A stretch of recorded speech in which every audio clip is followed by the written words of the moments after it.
सोचिए, एक ऐसी महिला जिसने अपने पति की बेहद बेरहमी से हत्या कर दी और उसके बाद उसने एक भी शब्द नहीं बोला, बिल्कुल खामोश। आज के इस एक्सप्लेनर में हम एलेक्स माइकलाइड्स के उस मशहूर psychological thriller the silent patient की गहराइयों में उतरने वाले हैं।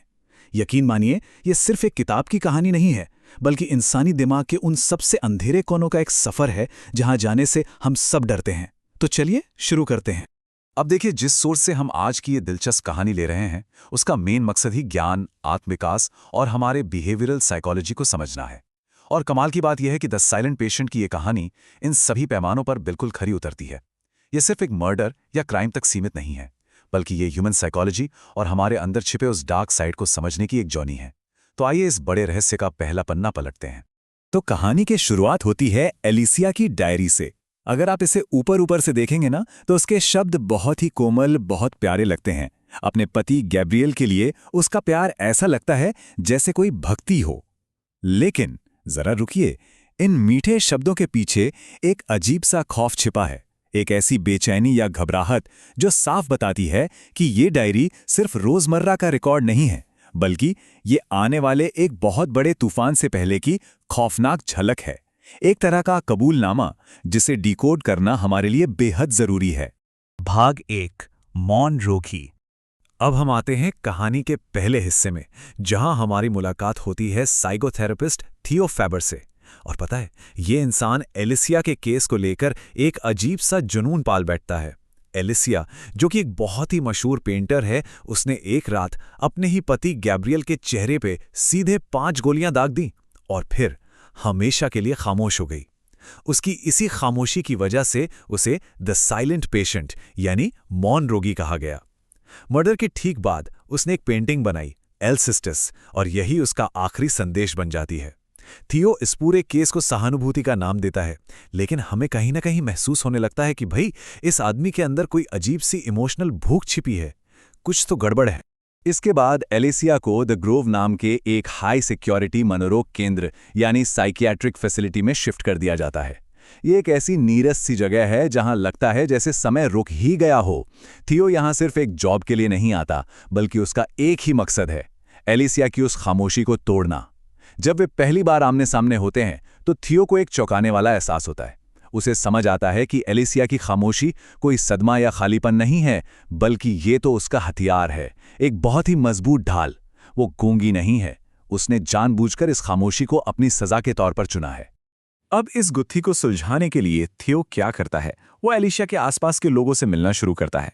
उसका बहुत ही भावुक गैलरिस्ट जीन फिलिक्स, गैब्रियल का भाई मैक्स जो किसी अपराध बोध में जी रहा है, चीफ साइकोथेरेपिस्ट प्रोफेसर डियोमेडीज जो थियो को एलिसिया से दूर रहने की चेतावनी देते हैं, और एक रहस्यमय सा डॉक्टर क्रिश्चियन।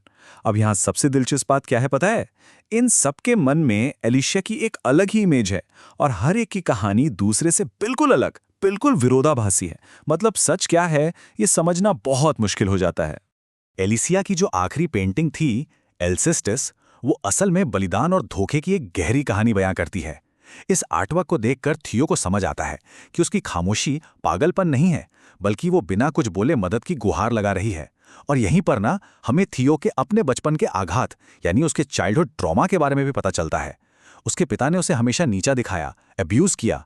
देखा जाए तो थियो और एलिसिया दोनों ही बचपन की उस गहरी इमोशनल हिंसा का शिकार है। दोनों के घाव बिल्कुल एक जैसे हैं, और यही चीज एक डॉक्टर और उसके पेशेंट के बीच एक अजीब सा साइकोलॉजिकल कनेक्शन बना देती है। और फिर अचानक थियो की अपनी परफेक्ट दिखने वाली दुनिया ताश के पत्तों की तरह बिखर जाती है। उसे पता चलता है कि उसकी पत्नी कैथी का किसी और आदमी के साथ अफेयर चल रहा है। वो अंदर से पूरी तरह टूट जाता है, लेकिन वो कैथी के सामने जाकर उससे सवाल जवाब नहीं करता। इसके बजाय वो छिप छिप कर उसका पीछा करने लगता है, उसके प्राइवेट ईमेल्स पढ़ने लगता है। ये जो सब प्लॉट है ना, ये एक ऐसी इमोशनल चिंगारी का काम करता है जो आगे चलकर इस पूरी कहानी में बहुत बड़ा धमाका करने वाली है। इन सब के बीच द ग्रोव में थियो एलिसिया की चुप्पी तोड़ने के लिए अपनी पूरी जी जान लगा देता है। वो सौम्य बातचीत से लेकर आर्ट थेरेपी और इमोशनल रिफ्लेक्शन जैसे सारे पैंतरे आजमाता है। अब एलिसिया भले ही अपने मुंह से एक भी शब्द नहीं निकालती, लेकिन थियो उसकी आंखों की चमक और उसके हाव भाव से पकड़ लेता है कि वो उसकी एक एक बात बहुत गौर से सुन रही है। धीरे धीरे ही सही, पर खामोशी की उस मजबूत दीवार में हल्की सी दरार पड़ने लगती है। और फिर आता है कहानी का एक बहुत बड़ा टर्निंग पॉइंट। आखिरकार थियो के हाथ एलिसिया की वो छिपी हुई डायरी लग ही जाती है। इस डायरी के पन्नों से एक डरी सहमी महिला की असली आवाज उभरकर बाहर आती है। एक ऐसी आवाज जो शक, अकेलेपन और लगातार बढ़ते हुए खौफ से कांप रही है। आप कह सकते हैं कि ये डायरी इस पूरे मर्डर मिस्ट्री की एक दूसरी नैरेटर यानी कथावाचक बन जाती है। भाग 2, एलिशिया की डायरी। तो डायरी के पन्नों से हमें क्या पता चलता है? हमें पता चलता है कि उसका पति गैब्रियल धीरे धीरे उससे दूर होता जा रहा था। एलिशिया भयानक अकेलेपन का शिकार हो रही थी और फिर उसके सबसे बड़े डर की एंट्री होती है। उसे अपनी खिड़की के बाहर एक नकाबपोश आदमी, एक अनजान सा फिगर दिखने लगता है। लेकिन जब वो घबराकर गैब्रियल को ये सब बताती है तो वो उसे सिर्फ एक वहम या दिमागी परेशानी कहकर टाल देता है। इससे एलिशिया का डर और अकेलापन और भी ज्यादा गहरा हो जाता है।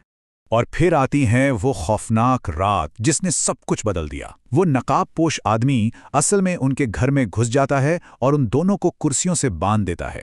मौत के उस खौफनाक मंजर में वो घुसपैठिया गैब्रियल से एक सवाल पूछता है। वो किसे जिंदा छोड़ना चाहेगा, खुद को या एलिशिया को? और गैब्रियल अपनी जान की भीख मांगते हुए अपनी ही पत्नी एलिशिया को मरने के लिए चुन लेता है। इस भयानक धोखे और विश्वासघात के साथ ही वो डायरी अचानक खत्म हो जाती है और हम एक बहुत ही गहरे सस्पेंस में लटके रह जाते हैं। क्या सच में ऐसा हुआ था? भाग 3, सच्चाई सामने आती है। वापस आते हैं प्रेजेंट डे में। यहाँ थियो की छानबीन अब एक अलग ही लेवल पर पहुंच चुकी है। वो एलिसिया के करीबियों की परतें उधेड़ता है और उसे पता चलता है कि वहां तो ईर्ष्या, छल और धोखे का पूरा जाल बुना हुआ था। हर किसी के पास एलिसिया को हमेशा के लिए चुप करा देने का कोई ना कोई बड़ा कारण मौजूद था। और जैसे जैसे थियो इस मामले की गहराई में उतरता है ना, तो एक डॉक्टर और एक डिटेक्टिव के बीच का जो फर्क होता है वो पूरी तरह से गायब होने लगता है। और अब कहानी में वो भयंकर ट्विस्ट आता है जिसकी शायद ही किसी ने दूर दूर तक उम्मीद की होगी। दिल थाम के सुनिएगा। डायरी में जिस डरावने नकाबपोश आदमी का जिक्र था वो कोई और नहीं बल्कि खुद थियो ही था। जी हाँ, हमारा भरोसेमंद डॉक्टर थियो। बिल्कुल सही सुना आपने। दरअसल जब थियो को अपनी पत्नी कैथी और गैब्रियल के अफेयर के बारे में पता चला था तो उसने बदला लेने की ठान ली थी। वही वो शख्स था जो नकाब पहनकर उनके घर में घुसा और गैब्रियल को अपनी असलियत दिखाने पर मजबूर किया कि वो कितना बड़ा स्वार्थी है। थियो ने अपने हाथों से किसी की जान नहीं ली, लेकिन उसने एलिसिया की आत्मा को पूरी तरह से मार डाला। इस बड़े खुलासे से एक बात तो साफ हो जाती है कि थियो की ये कहानी कभी भी एक भले डॉक्टर की कहानी थी ही नहीं। ये तो एक शातिर अपराधी का छुपा हुआ कबूलनामा था। अब समझिए कि उस रात असल में हुआ क्या था। जब थियो ने उसी हाल में छोड़कर वहां से चला गया तो गैब्रियल की सच्चाई जानकर एलिसिया पूरी तरह से टूट चुकी थी। उसने खुद को रस्सियों से खोला, गैब्रियल की ही बंदूक उठाई और उसे गोली मार दी। ये कोई कोल्ड ब्लडेड मर्डर नहीं था। ये एक भयंकर धोखे, गहरे आघात और एक इंसान के पूरी तरह से टूट जाने का नतीजा था। और अब जाकर हमें उसकी खामोशी का असली कारण समझ में आता है। वो खुद को एक ऐसे दर्दनाक सच से बचा रही थी जिसे शब्दों में बयां करना किसी के लिए भी मुमकिन ही नहीं। लेकिन कहानी अभी खत्म नहीं हुई है।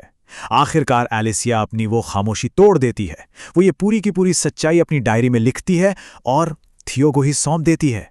अब थियो को अपना पूरा करियर, अपनी आज़ादी सब बर्बाद होती नजर आती है। तो वो खुद को बचाने के लिए क्या करता है?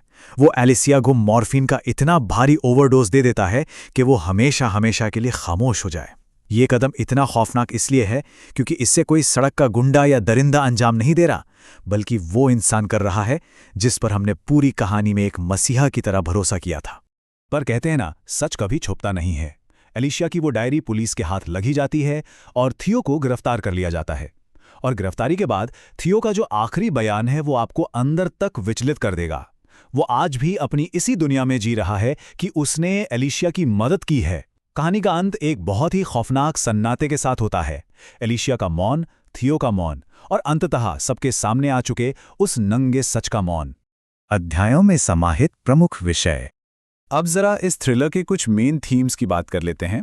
पहला विषय है मौन ही शक्ति है, यानी साइलेंस इज पावर। एलिसिया की चुप्पी उसकी कोई कमजोरी नहीं थी, बल्कि दुनिया की क्रूरता से खुद को बचाने की एक बहुत ही पावरफुल ढाल थी। और दूसरा सबसे बड़ा विषय है एक अविश्वसनीय कथावाचक, यानी अनरिलायबल नरेटर। थियो की उस शांत, समझदार और भरोसेमंद आवाज़ ने अंत तक उसके टूटे हुए और खतरनाक शातिर दिमाग को हमसे कितनी आसानी से छुपा कर रखा है ना। इसके अलावा एक और बात जो ये कहानी हमें सिखाती है वो है आघात की प्रतिध्वनि, यानी बचपन के गहरे घाव और ट्रॉमा किस तरह से हमारे एडल्ट जीवन और रिश्तों को अंदर ही अंदर खोखला कर देते हैं, ये इस कहानी में बहुत साफ झलकता है। और आखिर में कला ही सत्य है। जब एलिशिया के पास बोलने के लिए शब्द नहीं थे, वो बोल नहीं सकती थी, तब उसकी वो पेंटिंग और उसकी कला ही उसकी इकलौती और सबसे सच्ची आवाज़ बनकर उभरी। तो अंत में मैं बस यही कहूँगा कि द साइलेंट पेशेंट कोई आम मर्डर मिस्ट्री नहीं है। ये एक बहुत ही गहरी साइकोलॉजिकल ट्रेजेडी है। ये हमें दिखाती है कि जब इंसान का जुनून, धोखा और खामोशी का तूफान आपस में टकराते हैं तो एक इंसान किस हद तक टूट सकता है।